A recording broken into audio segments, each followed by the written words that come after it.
यह एक समय की बात है जब एक कप्पा जल राक्षस को इंसान के रूप में वापस जन्म लेने के लिए सिर्फ एक जीवित इंसान को पानी में डुबोना था। उसकी नजर एक जिद्दी और शरारती लड़के पर पड़ी। जैसे ही लड़का नदी किनारे खेल रहा था, कप्पा ने उसे पानी के अंदर खींच लिया और वह डूबकर मर गया। उसी पल दोनों की किस्मत बदल गई। लड़का कप्पा बन गया और पुराना कप्पा अपने उद्देश्य के करीब पहुंच गया। लेकिन कप्पा बने उस लड़के के दिल में इंसानों जैसी दया और करुणा अब भी जिंदा थी। वह जीवित मछलियां नहीं खा पाता था, इसलिए हर रात चुपके से गाँव में जाकर मूली, शकरकंद और दूसरी सब्जियां चुराकर अपना पेट भरता था। धीरे धीरे 10 साल बीत गए। इतने वर्षों में भी उसने कभी किसी इंसान को नुकसान नहीं पहुंचाया, जबकि इंसान बनने का मौका उसके सामने कई बार आया। फिर भी उसकी दयालुता उसे किसी की जान लेने नहीं देती थी। एक दिन एक महान संत वहां से गुजरे। उन्होंने उस दयालु कप्पा को देखा और उसकी पूरी कहानी समझ गए। संत ने उससे कहा, इंसान बनने के लिए किसी की जान लेना जरूरी नहीं है। अगर तुम सच्चे मन से अच्छे कर्म करते रहोगे तो एक दिन तुम्हें भी फिर से मनुष्य जीवन मिलेगा। कप्पा ने संत की बात अपने दिल में बसा ली और जीवन भर अच्छे कर्म करने का संकल्प लिया। कुछ समय बाद उस पूरे इलाके में 100 वर्षों का सबसे भयानक सूखा पड़ा। नदियां और तालाब सूख गए, खेत बंजर हो गए और गांव में खाने के लिए एक दाना भी नहीं बचा। मजबूर होकर गांव वालों ने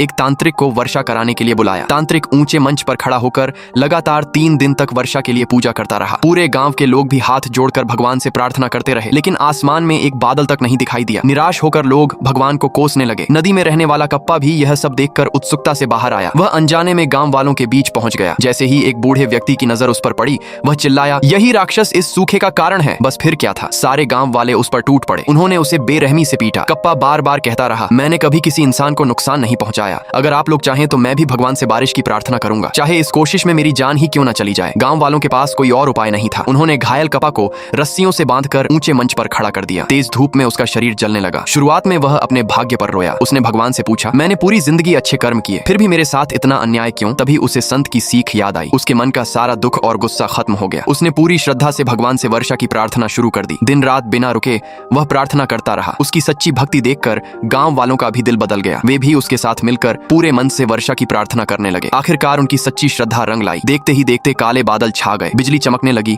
और मूसलाधार बारिश शुरू हो गई। सूखा समाप्त हो गया। गांव वाले खुशी से झूम उठे और बारिश में नाचने लगे। जब सबका उत्साह थोड़ा शांत हुआ, तब उन्हें कप्पा की याद आई। वे दौड़कर मंच पर पहुंचे, लेकिन तब तक बहुत देर हो चुकी थी। कप्पा की सांसें थम चुकी थीं। वह अब भी घुटनों के बल बैठा, हाथ जोड़कर प्रार्थना करने की मुद्रा में ही था। पूरा गांव शोक में डूब गया। उनकी खुशी पल भर में गायब हो गई। कुछ दिनों बाद वही संत दोबारा उस गांव में आए। जब उन्हें सारी घटना का पता चला तो उन्होंने गांव वालों से कहा, पछताने की जरूरत नहीं है। इस कप्पा ने अपने सभी पुण्य कर्म पूरे कर लिए हैं। इसका उद्धार हो चुका है। बहुत जल्द यह फिर से इंसान के रूप में इसी गांव में जन्म लेगा। संत की बात सुनकर गांव वालों के मन का बोझ हल्का हो गया। अब वे उसी दिन का इंतजार करने लगे जब वह दयालु कप्पा फिर से इंसान बनकर उनके बीच लौटेगा।